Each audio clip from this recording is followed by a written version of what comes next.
When you think of Tony Tanti, you think of goals. A lot of goals. Now Tanti starting back, hard wrist shot, save to Mason, rebound shot, and the Canucks score a goal. Se présente dans l'enclave et devant le but marqué par Tony Tanti. He did it with a flair.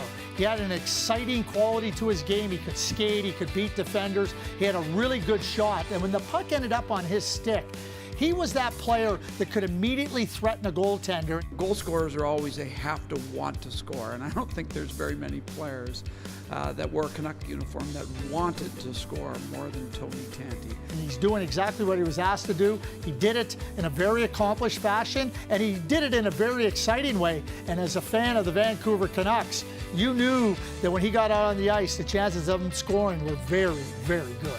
We shouldn't be surprised that Tony Tanti was a good goal scorer. He had 81 goals as a rookie in junior hockey, wiping out a record set by a young man named Wayne Gretzky. A first-round pick of the Chicago Blackhawks in 1981, Tony Tanti was traded to the Vancouver Canucks in January 1983. The following season, he scored 45 goals, setting a new franchise record. He would lead the team in goals for the next 5 straight seasons. According to former teammate and fellow BC Hockey Hall of Fame member Mark Crawford, Tanti's success was all in the details. Tony was so particular about his sticks, having played with them and sat next to him in the room. If he had one piece of tape wrong on the stick, he'd change it because it's all about feel. He wanted to have that perfect feel. And it just goes to show you, detailed guys they have talent like Tony Tanti, ended up being a real good scorer. Named to the 1986 All-Star team, Tanti not only provided goals, but also leadership. And in 1988, he took a young rookie from Medicine Hat under his wing. Tony Tanti taught me how to compete, I think. Tony was a guy who was undersized and had to fight for every square inch on the ice, and he did it incredibly well. And he found ways to score, and he was one of these guys that made the absolute most out of his ability and maximized his talents. Guy that scored like he did and loved to score and competed and battled to get to those areas was something that I definitely took note of. We needed a goal scorer, and Tony was a natural goal scorer. He could score from the top of the circle, top of the slot. He went to those traffic areas in front of the net. The one thing about Tony, he was a natural at tipping pucks in.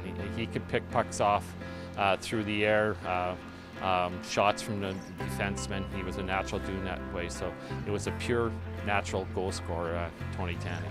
His 250 goals puts him 6th on the Canucks' all-time goal-scoring list. He would go on to play in Pittsburgh and Buffalo, scoring 287 career goals in the NHL. Tanti represented Canada at the World Juniors, as well as 3 World Championships, where he won both a silver and bronze medal. A fan favorite in Vancouver, Tanti was voted most exciting player by Canucks fans 5 times. He would return to BC once his career was finished, and it's where he and his family still call home. Please welcome Tony Tanti, an honored member of the British Columbia Hockey Hall of Fame class of 2017.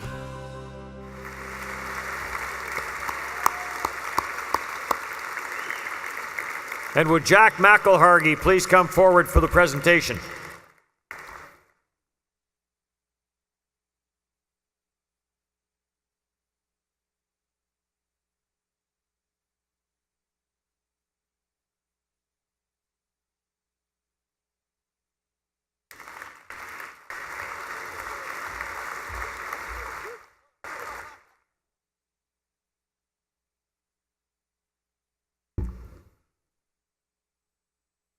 Wow. I don't have an iPhone or anything. I've got some paper here.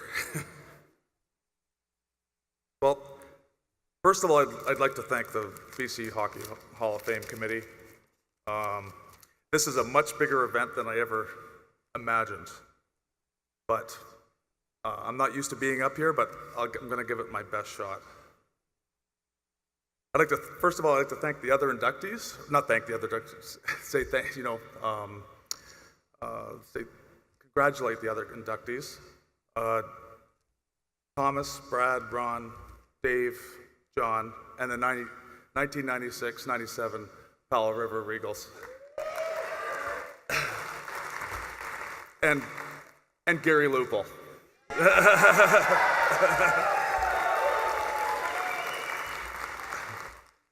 Well, my parents come from a little island, Malta, and I know a lot of people in here probably don't even know where Malta is. It's a little island in the bottom of Sicily. There's no snow. There's definitely no hockey. My parents came here 60 years ago to Toronto. Never saw snow before. And got married. I was the oldest kid. And my dad put me into hockey when I was 5 years old. First year of hockey, I was a defenseman. I've got a picture, my stick was way above my head. Never got a goal, never got an assist. I had one shot on net that whole year. But I loved the game. I remember sitting in front of the TV at 7 years old in Toronto and watching the fuzzy black and white TVs on a Wednesday and Saturday night and waiting for Foster Hewitt. Those are some of the best times I ever had. That was when my mom, my dad, my brother, and family, we just watched the Toronto Maple Leafs. I was a huge Toronto Maple Leaf fan. I played minor hockey in Mississauga, went to St. Mike's. I never made the rep team till I was a bantam. And I was too small, I was too slow, but I was very determined. So I got drafted by the Oshawa Generals in the 4th round. I was very disappointed because I played junior B when I was 16 and I led the team in scoring, and I just thought, wow, all these guys getting drafted ahead of me, I know I'm better than them. But that was okay. I was determined. Went to Oshawa. Bill LaForge was the coach. Okay. Now, Bill LaForge was our coach, and a little different junior compared to the NHL, being a coach.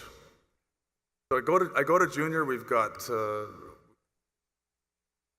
I score 81 goals and 69 assists that year, but I also had 197 penalty minutes with Bill LaForge. So, anyways, I get drafted by the Chicago Blackhawks, and I played with them in 1982. Tony Esposito was the goalie. We had Tom Lysiak, Denny Savard, and I get called up for the playoffs. Semifinals, we played the Vancouver Canucks. Dan Smeal, Thomas, Chief, who can forget Roger Nielsen. We stayed at the Bayshore. That was before all the buildings and things were down there. I'll never forget, it was in May, and I thought, this is the most beautiful place I've ever seen. I went home. Vancouver, of course, won that series in 5 or 6 games. I went home and I told my mom and dad, I said, I've just gone to the nicest place I've ever been to in my life. It was beautiful. Stanley Park, the whales, everything, it was just absolutely gorgeous. I was a 19-year-old kid. Lo and behold, the following January, Stan and Thomas, I get drafted for their line mate. I get traded for their line mate, Kurt Fraser, who I became good friends with. So I get traded in January. We're on the first game. Ron Smith, our assistant coach, calls me and says, Roger wants to see you up in the room. I just got traded the day before. I said, okay, great. I go up to his hotel room. I knock on the door about 4 o'clock. The bus is like at 5. Here he comes, he opens the door, it's pitch black, he's in his white underwear, hair's all over the place. I said, Roger? He goes, yeah. I said, I'm Tony Tanti. He goes, oh. He goes, I said, Ron Smith told me you wanted to see me. Yeah, come on in. So I go in there, and he turns the lights on, goes on, he goes, you know, you got traded for a pretty popular guy. Not everyone in the organization wanted that trade. So you better keep your mouth shut. I said, Roger, no problem. So that was the first talk I ever had with Roger. And the guys that know Roger, all the guys that are here, know Roger. Roger was not a one-on-one coach. Never. Play the full year, the half that year, in January. The following year, we come back into training camp. I'm 20 years old, and they put me on a line with Patrick Sundstrom and Tiger Williams. I'm staying at the, I don't know if everybody knows, the old Johnny Canuck, right on right on Hastings and Pender. And as a 20-year-old kid, I mean, I thought it was great, right? So playing on, I'm having an unbelievable first part of the year. I'm top 10 in scoring at Christmas time in the whole league. So, and I haven't spoken to Roger. So, and I'm still living at the Johnny Canuck. I go across the street to McDonald's. I go to the rink, and Kenny Flager, the trainer, is doing my underwear. I'm in heaven. I don't have to pay rent. So Christmas time comes, and you know, I'm only making $100,000. I'm not going to fly to Toronto and back. So, you know, I have a sauna during Christmas time, and I'm working out, and there's Roger Nielsen in the dressing room with his dog Mikey. So he's walking down the hall, and I'm walking down the hall, and then Roger always walks with his head down. He looks up, and we make eye contact. And Roger looks at me and goes, huh. He goes, you're having a pretty good year, huh? I said, yeah, not too bad, thanks. And he goes, where are you staying? I said, I'm staying at the Johnny Canuck. He looks at me and he goes, what are you doing there? He goes, well, no one's ever told me to get a place. Oh, get a place. And he took off. And that's when I knew I made the NHL.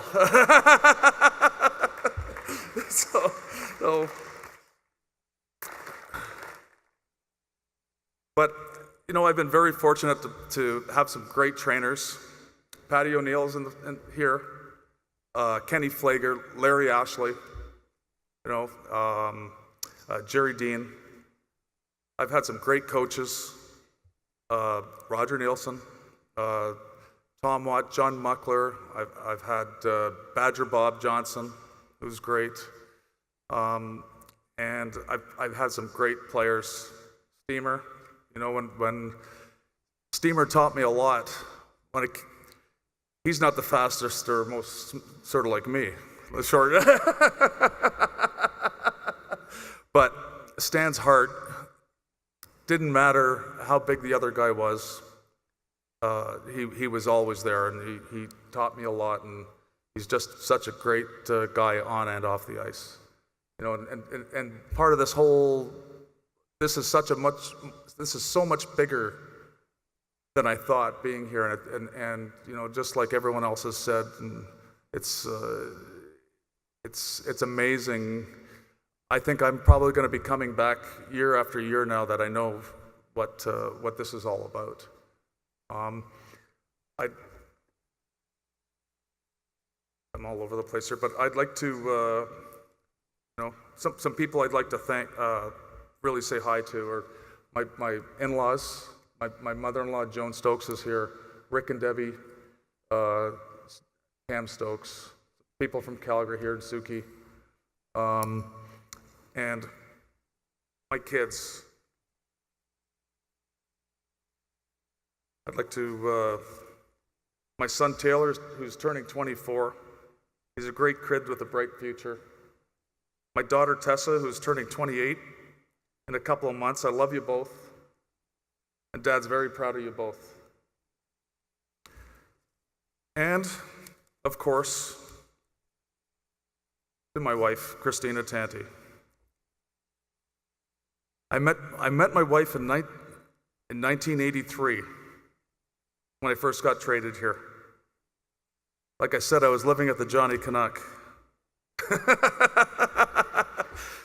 Now, Tiger Williams sort of took me under his wing. And back then, it's not like it is today. Okay, that's what I'm talking about, the Roger Nielsen's thing. Back then, you were on your own. You're 19, go figure it out. I was